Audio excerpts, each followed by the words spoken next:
Attention, chantier pour quelques jours encore. Élagage, débardage, nettoyage sont le quotidien de la forêt de l'Arcé, près de Saint-Avertin. 4 personnes des espaces verts de Tours sont à pied d'œuvre pour effacer les traces de la tempête. Et les agents commencent à voir le bout du tunnel. Ils ont déjà accompli les 2/3 de leur mission. Le travail a consisté donc à abattre tous les arbres tombés par le vent.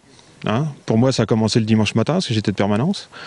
Et par la suite, on a fait les parcelles où le public se promène le plus. On a passé 3 semaines pour les parcelles ouvertes au public et il nous reste encore les plantations à faire, donc les parcelles fermées.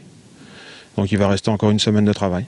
Une semaine pour tout nettoyer, mais que faire ensuite des 200 stères de bois amassés après la tempête? Plusieurs solutions sont envisagées, du combustible pour les serres du bois des hâtes ou encore la vente directe aux particuliers. Si on le vend à la population, ça fait un petit retour de finances. Mais en général, on a fait nos calculs, le prix où est vendu le bois couvre à peine la mise en œuvre. Ça n'est en aucun cas pour faire un bénéfice de quoi que ce soit, c'est plutôt que le bois il soit... Avant il était brûlé, ça ne sert absolument à rien. L'idée c'est de le valoriser au maximum.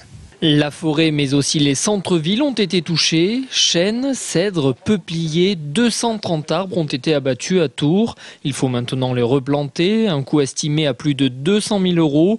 De longs mois de travail sont donc encore à prévoir. Commence maintenant la partie préparation de la replantation. Et là, ça c'est un gros travail aussi, travail d'étude et puis travail de mise en œuvre. On aura replanté, on sera reparti sur un nouveau cycle à la fin de l'hiver prochain, donc pratiquement 1 an après.